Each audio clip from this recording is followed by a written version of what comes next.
À l'occasion de la Semaine Bleue créée en 1951 et qui se situe cette année entre le 8 et le 14 octobre 2018, les occasions se font nombreuses dans tous les secteurs concernés pour familiariser le grand public avec nos aînés, trop souvent appelés vulgairement les vieux.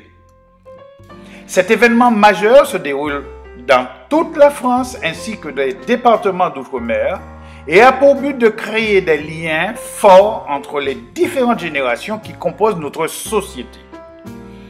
À bien des égards, nos aînés représentent une chance et un apport non négligeable dans la transmission du savoir culturel. Presque toutes les communes, quartiers, villes, collectivités, associations, etc. de la Martinique ont joué le jeu sur le thème de cette année qui est « Pour une société respectueuse de la planète, agissons ensemble ».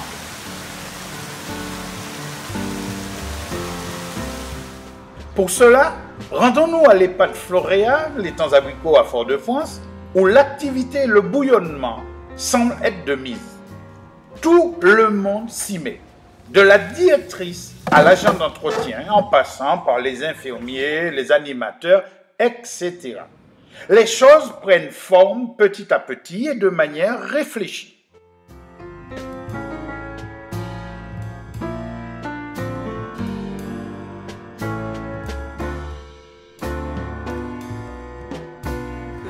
Les agents ont beaucoup travaillé à la décoration de l'établissement sur le plan floral, également une arche blanche et bleue à l'entrée. Il y a eu un gros travail des équipes et vraiment félicitations à eux parce qu'ils se sont beaucoup investis.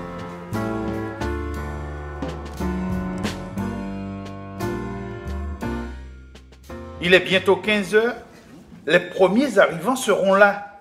Tout est prêt. Les différents ateliers sont installés et prêts à les recevoir. Quand je dis les recevoir, nos aînés et surtout, le public extérieur, invités à partager ce délicieux moment intergénérationnel. Il est question cette année de transmission du savoir, donc nous sommes sur ce registre-là, avec également une partie sur le respect de la planète. En ce qui nous concerne à l'EHPAD de Floréal, nous avons souhaité, les résidents surtout, ont souhaité valoriser les métiers d'antan. Cette année, l'axe est tourné vers deux écoles. Une école à Plateau-Fofo, une classe de CM2, et également l'école de Dillon avec, je crois, une école de CM2 sur des thèmes différents, bien sûr. Donc, pour la première, nous serons sur la transmission au niveau du manioc et de la canne. Comment nous transformons le manioc et la canne, également une dégustation de produits transformés. Et puis pour l'école de Dillon, nous serons sur les tenues traditionnelles.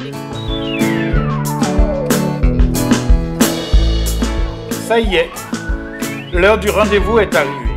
Les résidents sont sur leur 31 et sont prêts à recevoir le public. L'horaire est respecté de part et d'autre.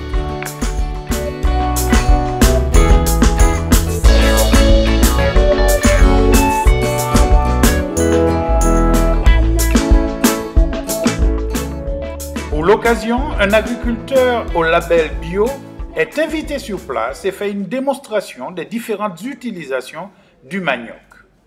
Les enfants sont captivés et posent de nombreuses questions tout en prenant note. Vous voyez la machine pour râper? Après, c'était à la main, ça. Le moulin. Le moulin. Il faut le récolter. Il faut le récolter, c'est la première étape. Voilà, là le pain, le manioc. Mais que pense notre exposant de la participation du public? Ah oui, les enfants très intéressés, hein? Et puis aussi la participation des aînés. Aujourd'hui, c'est pour pouvoir démontrer tout le processus de transformation du manioc. On va montrer comment ça a été fait avant. Le stand manioc a rencontré un vif succès auprès des enfants et des aînés. Le râper. Maintenant, dirigeons-nous vers l'extérieur, à l'entrée de l'EHPAD, où le public afflue pour une démonstration sur la réalisation du jus de canne et de ses nombreuses vertus.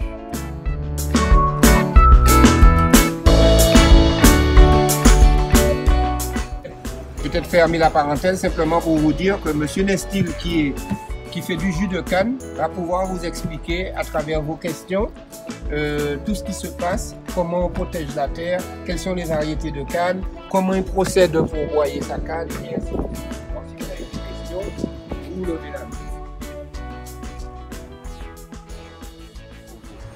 Mes enfants, d'abord, quand on dit canne spécifique, ce que je fais là, ce sont des cannes depuis les Amérindiens, depuis les premiers habitants sur cette terre Martinique.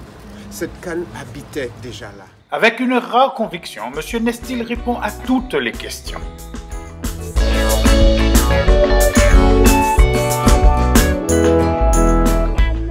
Tout le monde est captivé, car il explique avec passion. C'est naturel, ça. Les exposants ont été à la hauteur des attentes. Mais l'un des moments forts de la journée reste la rencontre entre les écoliers et les résidents de l'EHPAD. Nos aînés parlent de leur époque et nos enfants ouvrent de grands yeux. L'échange est beau et un vent de fraîcheur parcourt le salon. Quelle belle idée que cette rencontre intergénérationnelle. Est-ce que vous saviez comment est-ce qu'on consommait le manioc avant? Alors, vous allez voir, mesdames vont vous donner des réponses. Alors, avec quoi est-ce qu'on consommait le manioc? Nous vivons une époque où les titres comme voisin, tantante, ton, ami, madame, monsieur ont presque totalement disparu de notre langage. Les enfants écoutent et notent sur le papier ces mots de notre âge.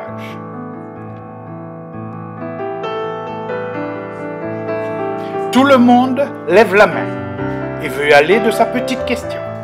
Nos aînés se délectent, choisissent leur interlocuteur, car chacun doit avoir sa réponse. Ce moment fusionnel est interrompu par un chant venu de l'autre côté de l'EHPAD. Mais que se passe-t-il donc?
Oh, oh, oh, mi belle journée, maman.